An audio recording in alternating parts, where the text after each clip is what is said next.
Baik, kita mulai. Assalamualaikum warahmatullahi wabarakatuh. Semoga semua sehat, yang puasa masih tetap semangat, tidak loyo.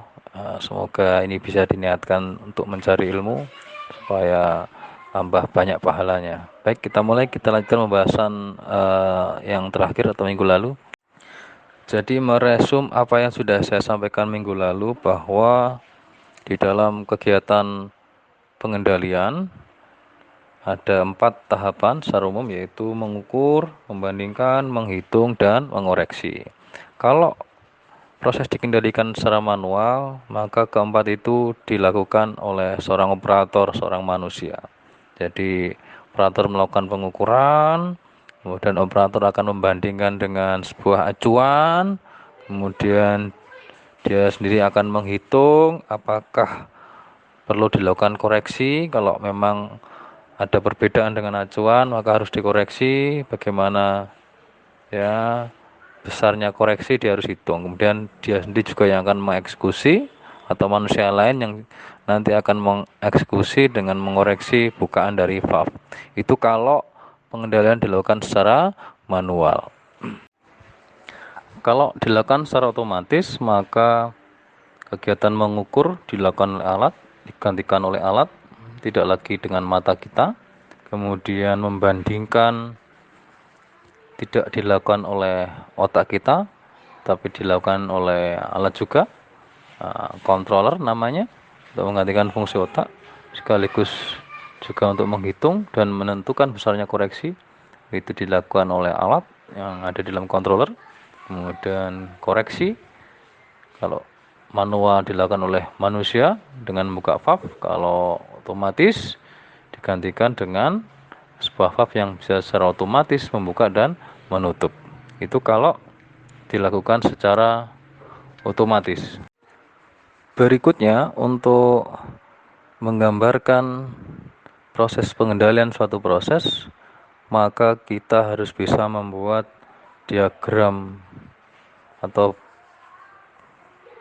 blok diagram atau diagram kotak yang menggambarkan jalannya tahapan dalam pengendalian suatu proses.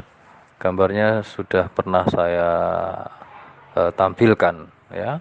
Kemudian selain kita bisa menggambarkan diagram kotak yang menggambarkan jalannya pengendalian suatu proses, kita juga harus bisa membuat diagram kotak yang isinya adalah sebuah logika matematis yang menggambarkan jalannya pengendalian tersebut. Sudah pernah saya sampaikan pada pertemuan-pertemuan sebelumnya bahwa kenapa kita penting untuk memahami suatu proses, kemudian membuat suatu persamaan yang menggambarkan hubungan variabel-variabel dalam suatu proses, sampai dengan kita membuat sebuah fungsi transfer yang mewakili hubungan antara input dan output pada proses tersebut, karena itu nanti akan dipakai untuk menggambarkan logika jalannya pengendalian secara matematis. Baik, saya tampilkan lagi gambar yang menjelaskan alur pengendalian suatu proses, ya, di mana setiap kotak mewakili ya suatu alat, ya, yang menggambarkan bagaimana proses dikendalikan, ya, yang menggantikan tahapan-tahapan pengendalian secara manual, ya. Di situ ada sensing element atau sensor untuk mengukur, controller seperti yang pernah saya jelaskan untuk kegiatan membandingkan, menghitung, dan mengoreksi, kemudian control valve sebagai alat koreksinya, ya, dan proses yang juga digambarkan dengan sebuah kotak. Nah, nanti ya untuk berikutnya kita harus bisa membuat ya diagram, ya, blok diagram kotak yang menggambarkan logika dari pengendalian itu secara matematis. Kenapa? Karena setiap kotak itu ya harus menerima input dan mengeluarkan output ya. Sekali lagi, setiap kotak harus menerima input dan harus mengeluarkan output. Nah, di dalam eh, kenyataannya ya, input ini bisa dalam suatu sinyal ya yang harus dipahami oleh suatu alat ya atau kotak, kemudian dia juga akan mengeluarkan output ya dari hasil eh, berdasarkan informasi dari input yang kemudian juga mungkin akan dikirim ke tahapan berikutnya. Nah, bagaimana proses pengolahan atau perubahan dari input menjadi output ini? Maka harus ada logiknya ya, harus ada logiknya. Nah, logika ini harus bisa diterjemahkan dalam bentuk persamaan matematis ya. Kalau di proses kemarin ya sampai pada level yang paling sederhana ya, tingkat paling sederhana paling dasar, maka hubungan input output ya, input sebagai sinyal masuk, output sebagai sinyal keluar dihubungkan dalam suatu fungsi transfer. Maka nanti untuk kotak-kotak yang lain juga sama ya. Ya, control valve. Apa yang terjadi di control valve? Fenomena apa yang terjadi di control valve? Ya, perubahan apa yang terjadi di control valve? Variabel apa yang berubah kemudian mempengaruhi variabel apa ya? Inputnya apa, outputnya apa? Di dalam control valve juga harus bisa dibuat fungsi transfernya. Control unit juga sama ya. Bagaimana yang terjadi di control unit ya, maka juga harus bisa dibuat dalam sebuah fungsi transfer. Jadi apapun harus bisa dibuatkan persamaan matematikanya ya. Ibarat kita bernafas pun harus punya persamaan matematikanya. Nah, perhatikan gambar yang baru saja saya tampilkan. Itu adalah diagram kotak atau blok diagram matematis yang nanti akan menjelaskan logika matematik dari pengendalian suatu proses ya.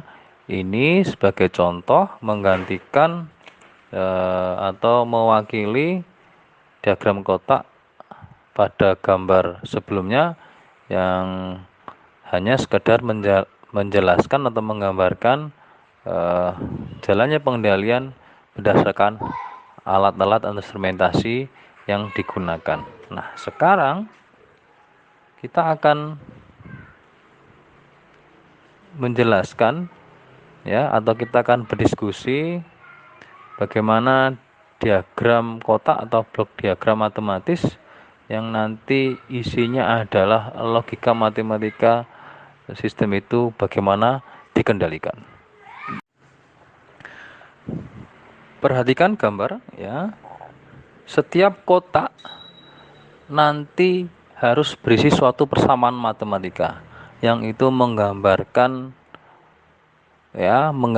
cara kerja suatu alat ya, atau menggambarkan bagaimana proses itu berlangsung ya, berdasarkan hubungan input dan output setiap kotak. Minimal kita sudah pernah berlatih mencari apa persamaan G3. Perhatikan G3. G3 itu adalah kotak proses ya. Jadi kemarin kita sudah membuat contoh sebuah tangki yang akan dikendalikan levelnya berdasarkan perubahan input ya.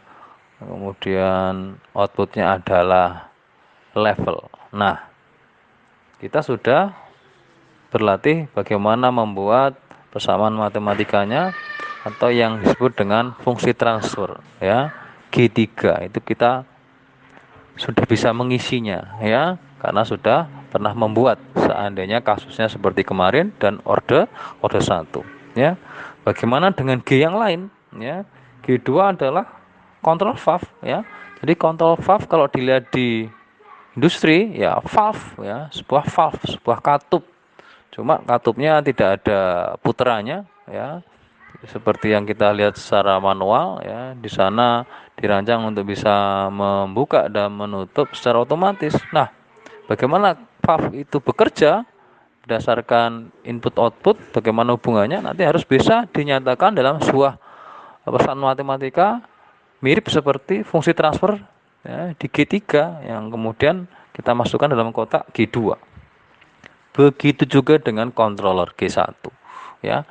Bagaimana proses membandingkan, bagaimana proses menghitung, bagaimana proses mengoreksi, itu harus kita bisa nyatakan bentuk matematisnya ya.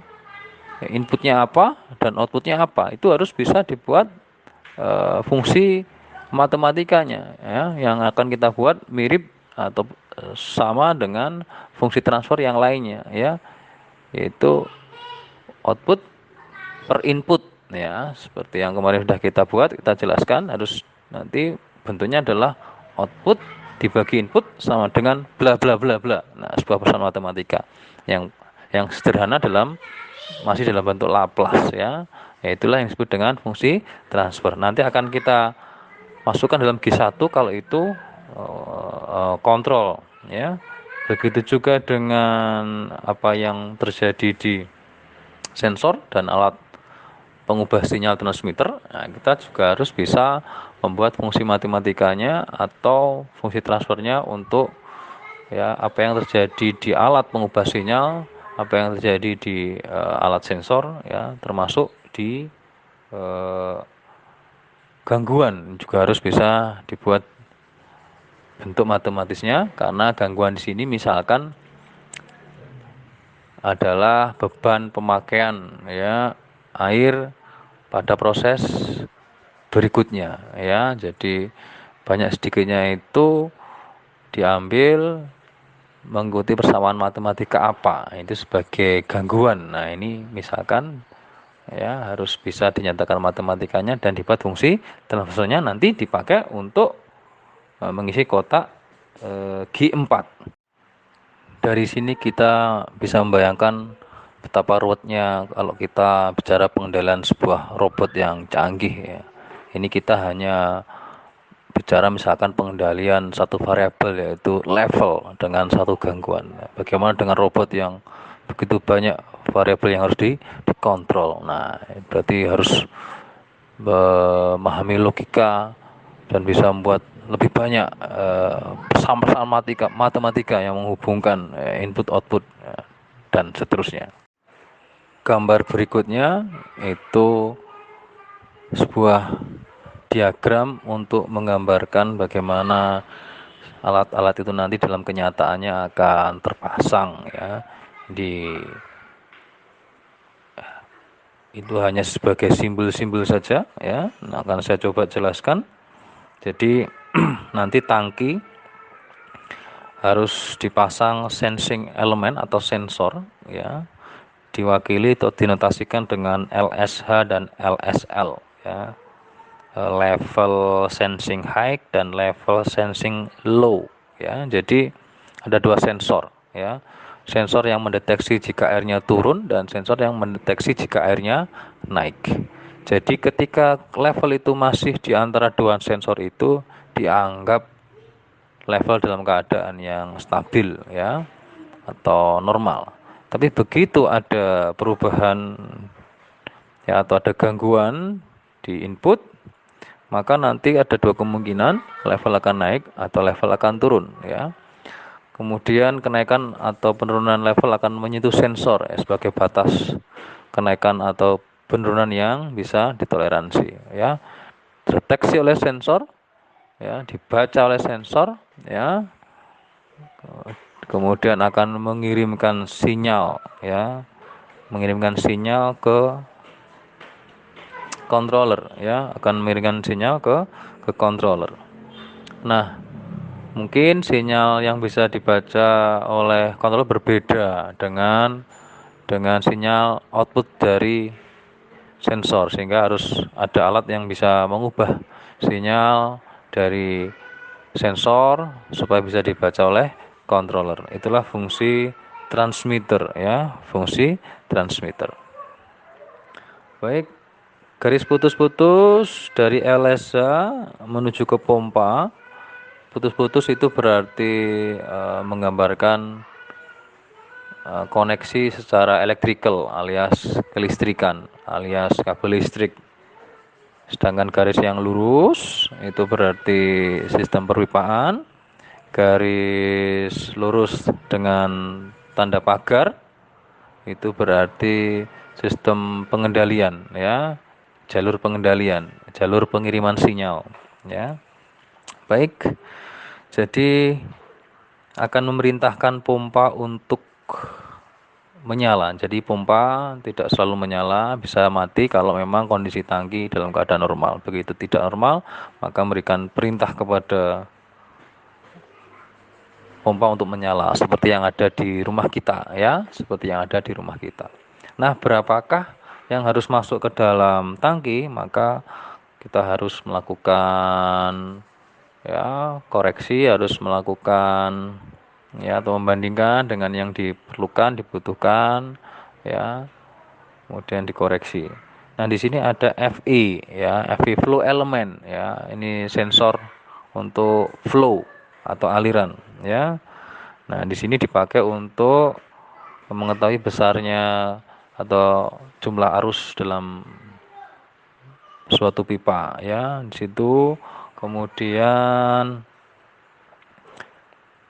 dari sensor kita kirim sinyal ke controller juga menggunakan FT flow transmitter, karena mungkin alat sensor flow atau aliran itu outputnya tidak bisa terbaca langsung oleh controller sehingga harus diubah oleh FT flow transmitter, ya. Kemudian dikoreksi, dikoreksi oleh FIC flow indicator controller, kemudian mengirim sinyal ke FV final valve, ya, valve akhir atau kontrol valve atau aktuator, jadi macam-macam istilahnya, untuk membuka menutup sesuai dengan yang dibutuhkan. Nah, ini sebagai contoh saja, ya, untuk nanti kenyataannya nanti kira-kira seperti itu pengendalian secara otomatis yang disimbolkan dengan notasi atau lambang seperti yang ada di gambar. Beberapa istilah-istilah penting yang ada dalam sistem pengendalian akan saya jelaskan. Jadi nanti akan kita kenal istilah error, ya. Jadi error itu adalah besarnya deviasi, penyimpangan atau beda antara set point dengan variabel yang terukur, ya.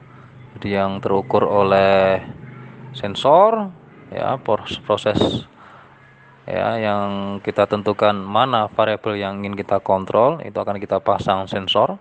Kalau dia mengalami perubahan oleh sensor akan terdeteksi dan diubah menjadi sebuah sinyal, dikirim ke controller, nanti akan dibandingkan dengan sebuah nilai set point yang sudah tersimpan di dalam controller, ya, dibandingkan. Nah, apakah sama atau beda? Kalau terjadi perbedaan, itu yang disebut dengan error. Nah, error ini nanti akan keluar sebagai output, ya. Error ini akan keluar menjadi suatu perintah. Jadi errornya akan dirubah menjadi sebuah sinyal perintah yang dikirim dari controller menuju ke control valve, ya. Jadi ada kata error, ya. Kalau di gambar ada notasi E, ya, itu artinya error. Kemudian ada juga hal penting yang harus dipahami, yang nanti harus diperhatikan dalam kita merancang pengendalian, yaitu adanya keterlambatan atau lag, ya, ditulis LAG, lag. Apa itu yang dimaksud keterlambatan? Ya, jadi mengukur itu perlu waktu, ya, mengukur itu perlu waktu, mengirim sinyal perlu waktu, membandingkan itu perlu waktu, menghitung itu perlu waktu, ya, kemudian mengirim perintah untuk mengoreksi itu perlu waktu. Nah, total waktu-waktu itulah yang disebut dengan keterlambatan atau lag. Nah, ini juga harus diperhatikan, harus dihitung, ya, dalam kita bicara pengendalian, karena keterlambatan kalau makin besar berarti respon dari output juga akan makin lama, ya, berarti kestabilan baru juga akan lebih lama, dan saat proses belum stabil itu disebut dengan transient, ya, transient atau transient transient respon, ya. Jadi output masih dalam tahap transient respon, ya, jadi belum stabil, ya. Nah, ini tentunya kalau itu di industri akan memungkinkan terjadinya deviasi atau penyimpangan dari produk, ya, karena belum stabil. Nah, ini harus diperhatikan. Jadi kalau nanti kita menjumpai istilah lag, LAG, itu artinya keterlambatan yang disebabkan oleh faktor-faktor yang tadi saya jelaskan. Sebelumnya juga mungkin sudah pernah saya jelaskan bahwa ada dua kemungkinan nanti, ya. Ada sistem yang responnya awalnya transient kemudian stabil, ada yang transient terus artinya tidak stabil. Nah, ya, jadi ada dua kemungkinan nanti, stabil dengan tidak stabil, ya, stabil dengan tidak stabil. Yang stabil nanti ada dua kemungkinan juga, jadi stabilnya seperti garis lurus begitu, ya, jadi konstan, hampir konstan di satu nilai tertentu. Ada juga yang stabilnya itu bentuk sebuah gelombang atau osilasi, artinya nilainya tidak bisa di satu angka tapi kadang naik kadang turun, cuma naik dan turunnya itu konstan, ya, pada angka tertentu tetap. Nah, ini juga dikatakan stabil, ya. Tentunya naik turunnya ini masih dalam batas toleransi dan konstan, ya, tidak naiknya kadang kecil kadang besar atau turunnya kadang kecil kadang besar, tapi naiknya tetap, turunnya tetap dalam batas toleransi, sehingga seperti osilasi, ya, naik turun naik turun naik turun. Nah, itu pun juga dikatakan stabil, ya. Sedangkan yang tidak stabil, ya, nilainya berubah-ubah terus, ya, tidak bisa tertentu pada satu nilai, itu dikatakan tidak stabil, ya, makin lama makin besar makin besar makin besar misalkan, ya, atau menjauh dari set point, ya, semakin lama semakin jauh dari set point, atau kadang dekat kadang jauh, dekat lagi jauh lagi, tidak jelas, ya, dekatnya berapa nggak berubah, ya, jadi tidak bisa mempunyai pola yang keteraturan tertentu, itu dikatakan tidak stabil. Berikutnya untuk tugas buat saudara, ya, buat tugas, ya, terkait dengan sistem pengukuran, ya. Saya ingin saudara mencari informasi lebih dahulu tentang bagaimana sistem pengukuran atau sensor, ya, yang ada di dalam pengendalian proses secara otomatis, ya. Saya ingin saudara mencari, ya, bagaimanakah, ya, bagaimanakah sinyal itu dikirim, ya, dalam bentuk apa, ya. Kalau kemarin sudah saya jelaskan misalkan perubahan arus, nah, berapa besarnya, perubahan voltase berapa besarnya, dan seterusnya, ya, silahkan dicari, ya, bagaimana sinyal itu dikirim, ya, dalam bentuk apa dan seterusnya. Terkait dengan sinyal saudara harus cari, ya, kalau pakai sistem perubahan tekanan fluida, ya, berapa tekanan kira-kira, ya. Kemudian saya minta saudara juga mencari sistem konversi sinyal. Nah, sistem konversi sinyal, ya. Nah, silahkan dicari bagaimana sistem konversi dari sebuah sinyal, ya. Jadi mungkin enggak sinyal itu dirubah dari sistem pneumatik menjadi elektrik atau sebaliknya. Nah, ya, bagaimana sinyal itu dikonversi. Nah, ini coba nanti dicari informasinya, ya, supaya kita nanti bisa diskusi lebih lanjut, ya. Kalau saudara punya bukunya seperti yang saya berikan, silahkan dibaca, di situ ada, ya. Ya. Tugas berikutnya, di dalam dunia nyata di industri biasanya sensor yang umum adalah sensor suhu, sensor tekanan, dan sensor aliran. Nah, saya minta saudara mencari ketiga jenis sensor tersebut dan bagaimana cara kerjanya. Jadi misalkan sensor suhu apa, bagaimana cara dia mendeteksi suhu, mengubah menjadi sebuah sinyal, kemudian mengirimkannya. Nah, ya, tekanan juga begitu, alatnya apa, bagaimana cara kerjanya, bagaimana dia mendeteksi perubahan tekanan, kemudian mengubah dalam bentuk sinyal, kemudian mengirimkannya. Nah, sama juga dengan flow atau aliran. Nah, ini tugas ya, tugas nanti dicari ya. Nanti akan kita diskusikan atau saya tanyakan ya. Nanti kalau saya tanyakan ya masing-masing harus sudah siap. Nah, nanti diupload saja di grup, misalkan gambar dari alat, kemudian cara kerjanya bagaimana dijelaskan ya. Termasuk tugas yang pertama tadi berhubungan dengan konversi sinyal, silakan dibaca ya, silakan dicari ya, di search tentang konversi sinyal dan bentuk-bentuk sinyal ya, nanti akan kita tanyakan, kita diskusikan pada diskusi selanjutnya.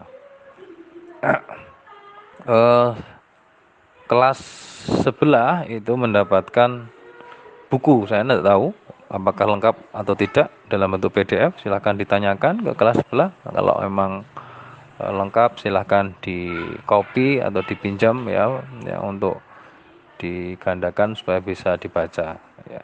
Baik, mohon maaf saya tidak bisa lanjut untuk hari ini. Ada tawaran beberapa waktu yang kosong untuk menggantikan kuliah-kuliah yang sebelumnya ya, nanti masih saya pikirkan ya. Ada kesempatan di hari Jumat, kalau memang nanti hari Jumat itu ada waktu yang saudara kosong, apakah kita isi atau tidak, nanti akan saya informasikan lebih lanjut lewat grup atau lewat komting. Mohon maaf sementara sampai di sini dulu. Terima kasih atas perhatian, semoga tetap semangat, tetap sehat.